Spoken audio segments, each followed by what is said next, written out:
छिड़ चुकी है। अब या तो मैं आऊँगा या फिर तिरंगे में लपेट कर आऊँगा। सिर्फ यही कह रही थी, गुगरिया खेड़ी के छोटे से गांव से लड़का, एक किसान का बेटा भारत माता की रक्षा करते हुए युद्ध में शहीद हो गया। तो शहीद तो एक शहीद हो जाता है, लेकिन उसके पीछे पूरा परिवार शहीद होता है। जब कभी पेरेंट्स मीटिंग में भी जाते हैं तो वो बच्चे को भी कमी पूरी महसूस होती है। जब कभी करवा चौथ भी होता है तो वो चीज़ की भी कमी महसूस होती है। बोल कर गए थे कि अपनी बेटी हो या बेटा, जो भी बच्चा हो, उन्हें आर्मी में ही भेजना।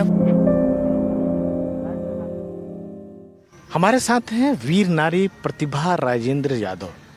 राजेंद्र जी करगिल जंग में शहीद हो गए थे। मध्य प्रदेश के रहने वाली हैं। 25 साल हो गए आपके पति को देश के लिए लड़ते हुए शहीद। नमस्कार, आप सब देशवासियों को पहले तो 25वीं विजय दिवस की बहुत बहुत बधाई हो। कारगिल दिवस को 25 वर्ष हो गए हैं और राजेंद्र जी मेरे हस्बैंड भी कारगिल युद्ध में शहीद हुए थे। 30 मई को उनको गोली लगी थी और मेरी शादी को तब 2 ही साल हुए थे। 97 में शादी हुई थी और राजेंद्र जी, तब मेरी शादी हुई जब राजेंद्र जी पचमढ़ी में थे, चाइनीज़ कोर्स कर रहे थे और फिर वहाँ से जैसी उनकी पोस्टिंग हुई तो कारगिल हो गई थी और तब उसी के दौरान वो वहाँ पे छुट्टी पे आए हुए थे।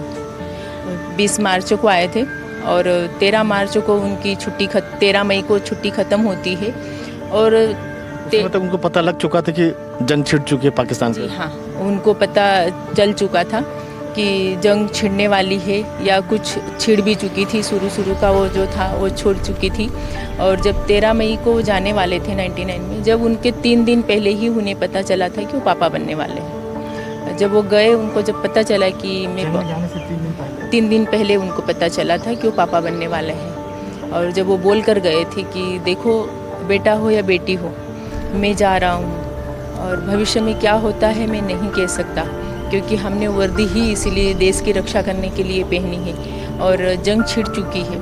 अब या तो मैं आऊँगा या फिर तिरंगे में लपेट कर आऊँगा। मैं तिरंगा ओढ़ कर ही आऊँगा, क्योंकि एक वो ये बोलते थे कि एक सैनिक का सबसे बड़ा सपना यही होता है कि देश पर अपना सर्वोच्च निछावर करना और तिरंगे में लपेट कर आना, वो सबसे बड़ा अपना गर्व समझते हैं।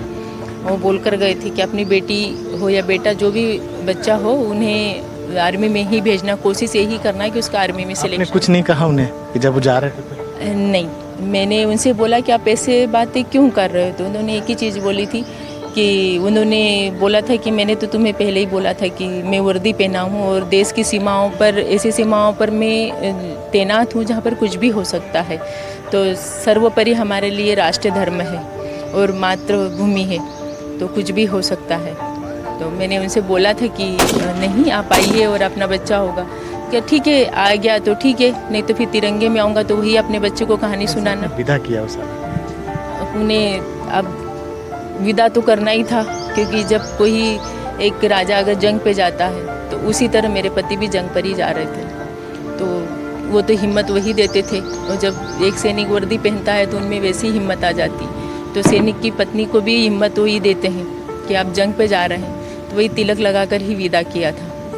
और जब उनको गोली लगी तो मुझे पता नहीं था कि उनको 30 मई को गोली लगी है।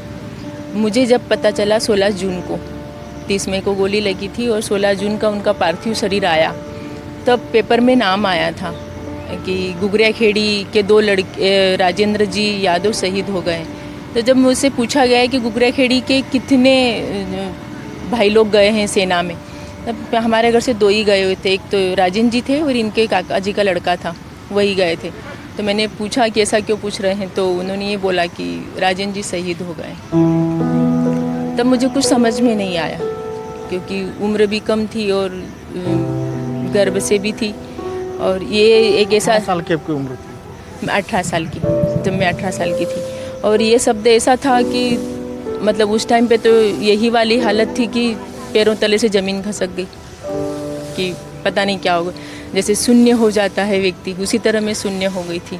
लेकिन जब मैं वहाँ गई, जब मैंने देखा कि इतनी पब्लिक थी, बहुत भीड़ थी, जैसे पहले टीवी में मूवी में देखते थे कि कोई आ रहा है तो कोई नेता आ रहा तो उसके पीछे इतनी भीड़ होती है, या कुछ सैनिक आ रहा तो इतनी भीड़ होती है। लेकिन उस दिन मैंने रियल में देखा, इतनी भीड़ थी कि 1,00,000-1.5 लाख लोग थे। और सिर्फ यही कह रही थी, गुगरा खेड़ी के छोटे से गांव से लड़का, एक किसान का बेटा भारत माता की रक्षा करते हुए युद्ध में शहीद हो गया, उन्हें गोली लग गई। ये हमारे लिए, निमाड़ के लिए बड़ी गर्व की बात है कि आज हमारा निमाड़ पूरी दुनिया में छा गया। खरगोन ज़िले से आते हैं, छोटा सा गांव है, तो बोले निमाड़ पूरी दुनिया में छा गया कि आज खरगोन ज़िले का लड़का शहीद हो गया, हमारे लिए बड़ी गर्व की बात है। तो मैंने भी सुनते सुनते, और एक चीज़ ऐसी होती थी कि कान में आकर वो यही कह कर गए थे कि मैं रहूं या ना रहूं, लेकिन अदृश्य ही सही, लेकिन तुम्हारा साथ कभी नहीं छूटेगा। और मेरे रूप में जो भी बच्चा होगा वो मेरा रूप ही समझ लेना, और उसी को यही बड़ा करना, और उसी को भी अगर वो आर्मी में जाए तो उसको तैयार करना और आर्मी में भेजना। तो आज भी बेटी मेरी मेघा, जब राजेंद्र जी शहीद हो गए थे उसके 6 महीने बाद उसका जन्म हुआ, 29/11/99 को उसका जन्म हुआ। बेटी भी बिल्कुल उन्हीं का रूप है, उन्होंने NCC किया हुआ है और वो भी SSB की तैयारी कर रही है। कैसे आपने संभाला उस हालात में जब आपने देश के लिए अपने पति को आपने खो दिया? एक भले ही गर्व है, वो सब कुछ है, लेकिन आपके ऊपर भी तो विपत्तियों का पहाड़ टूट पड़ा होगा। आप उसमें प्रेग्नेंट थी, बेटी थी, सब अपने आप को संभालना। मात्र 18 साल आपकी उम्र थी उस समय। जी बिल्कुल, क्योंकि एक पत्नी, शादी के बाद एक पति ऐसे होते हैं जो पूरे जीवन भर का साथ होता है, और जब वो साथ छूटता है तो व्यक्ति बहुत अकेलापन महसूस करता है। लेकिन जब वही होता है ना कि एक अकेलापन और एक अंदरूनी शक्ति जिसे बोलते हैं कि एक परमात्मा अगर कुछ लेता है तो कुछ देता है, वही जो मेरे पति का गर्व था कि वो देश के लिए शहीद हो गए, उसकी ताकत, पति का आशीर्वाद और उन्हीं का अंश आना। क्योंकि जीवन में कठिनाइयों का तो सामना करना पड़ा, क्योंकि पति के नहीं रहने के बाद तो करना ही पड़ता, माता पिता हो कि पत्नी हो कि बच्चे हो। और उसी तरह की, क्योंकि सरकार ने भी साथ दिया था, आर्मी का भी साथ था, पूरा आर्मी से भी पूरा सपोर्ट मिला परिवार का, और घर से परिवार का भी पूरा सपोर्ट मिला इसी तरह। लेकिन वो कमी है, जो वो कमी तो कभी कोई पूरी नहीं कर सकता। लेकिन हाँ, इन्हीं के सब बीच में परिस्थितियाँ विपरीत भी हुई, सारी चीज़ें हुई, लेकिन घर वालों का साथ और सारी चीज़ें रही। राजेंद्र जी का नाम, मतलब आज निमाड़ में नाम इतना है कि उनकी जब शहादत दिवस आता है, 30 मई आती, तो बहुत बड़ा कार्यक्रम होता है 30 मई को, और उनके यहाँ कलेक्टर, SP सारे लोग सुबह उन्हें श्रद्धांजलि देने आते हैं। उनका स्टैचू भी बना हुआ, स्मारक बड़ा बना हुआ है, और 30 मई को सारे लोग आते हैं। तो यही लगता है कि इंसान जाने के लिए तो सभी आए, लेकिन आज भारत माता पे अगर कोई अपना सर्वोच्च निछावर कर दिया तो उसके कहीं ना कहीं भाग्य हम भी बने कि हम ऐसे। कुर्बानी तो आपने बहुत दी ना, जिसकी भरपाई नहीं हो सकती। दुख जो है, आपकी पीड़ा जो है, हाँ, पीड़ा तो खैर कोई कम नहीं कर सकता, क्योंकि उनकी कमी पूरी नहीं हो सकती। और वो इतने अच्छे थे कि शायद उनके जैसे तो मैंने, उनके जैसा स्वभाव, उन देखने में बड़े नरम स्वभाव के थे और बहुत अच्छे व्यक्ति थे। लेकिन देखिए कि उनका कोई कमी पूरी नहीं कर सकता, तो उनकी कमी तो जो है वो यथायथ है और रहेगी हमेशा। लेकिन वही है कि मैं एक संदेश यही देना चाहती हूँ कि जीवन में सभी आए हैं जाने के लिए, लेकिन आज वो देकर गए हैं हमें, क्योंकि आज वीर नारी, वीरांगना और पति का गौरव, क्योंकि एक वो परंपरा चलती है। उसके बावजूद बेटी को आप फौज में भेजेंगे?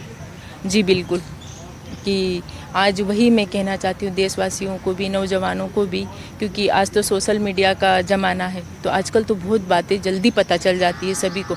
लेकिन मैं यही संदेश देना चाहूँगी कि सबसे पहले अपना राष्ट्र और देशभक्ति, अपने देश को बचाएंगे तो अपन बचेंगे। और देश रक्षा के लिए मैं सभी को यही कहती हूँ कि देश की रक्षा पहले करनी चाहिए, और सभी ने आर्मी में भी जाना चाहिए। आर्मी में रहकर भी नहीं, अगर परिवार है, कहीं अपने आसपास शहीद परिवार है, कुछ भी, देखिए धन दौलत का भूखा कोई नहीं है, लेकिन उनके साथ अगर अपनेपन का एहसास होता है कि कोई भाई बनकर की। प्रतिभा जी, अपने पति खोया देश के लिए और फिर अब बेटी को भेजने जो हैं आप, डर कुछ? सर, ये तो है कि ये बहुत बड़ा मेरा डिसीजन है कि बेटी को भी भेजना, लेकिन देश की सेवा के लिए तो वो भी सर्वोपरि है कि मैं अपनी बेटी को भी देश की सेवा के लिए भेजूं, क्योंकि वो परंपरा जारी रखनी है कि आज मेरे पति ने बहुत छोटी उम्र में देश के लिए सेवा करते हुए अपना सर्वोच्च बलिदान दे दिया। तो उसी नाते से भी मैं ये चाहूँगी और उनका सपना पूरा करूँगी, क्योंकि उन्होंने बोला था कि बच्चे को आर्मी में भेजना है, तो मैं उनका सपना ज़रूर पूरा करूँगी। अगर उसका SSB में हो जाता है तो मैं ज़रूर उसे आर्मी में भेजूँगी। पूरी अपनी ज़िंदगी लगा दी पति के सपनों को पूरा करने के लिए, जो देश के लिए शहीद हुए। जी, मैंने पूरी ज़िंदगी लगा दी, और अगर देश के लिए अगर मुझे भी कुछ करना पड़ा तो मैं उसके लिए भी तैयार हूँ। इसी तरह मैं एक मिशन से जुड़ी हुई हूँ, सही समरसता मिशन करके, जो 12 राज्यों में है, और उत्तराखंड के राज्यपाल जी जो है गुरमीत सिंह जी, उसके राष्ट्रीय संयोजक है। मैं उसी मिशन में मध्य प्रदेश की संरक्षक हूँ, और वहीं पर कितने ऐसे लोग जो शहीद होते हैं कि युद्ध में शहीद हुए, ऐसे भी बेचारे आए दिन कुछ हो रहा है, किसी को हटेकारा तो कुछ भी हो रहा है, तो मैं उन्हीं का साथ देती हूँ, और उन्हीं के लिए मिशन के साथ जुड़कर उनके घर की, उनकी चिकित्सा, बच्चों का, माता पिता का, उनका साथ देती हूँ, और उनको करने के लिए भी अग्रसर रहती हूँ कि नहीं, हमसे जो भी बन पड़ेगा, और मैं उनके दुख को समझ सकूं। क्योंकि एक ये होता है ना कि शहीद की पत्नी का दुख या शहीद परिवार का दुख वही ज़्यादा समझ सकता है जिस पे जो बीती है, क्योंकि उनके पास जब जाकर बैठते हैं, जब वो अकेलापन महसूस होता है उनको, क्योंकि कुछ चीज़ें ऐसी होती है ना जो एक व्यक्ति वही पूरी कर सकता है। पिता का जब लोग कहते हैं कि शहीद हुए हैं, तो शहीद तो एक शहीद हो जाता है, लेकिन उसके पीछे पूरा परिवार शहीद होता है। जब कभी पेरेंट्स मीटिंग में भी जाते हैं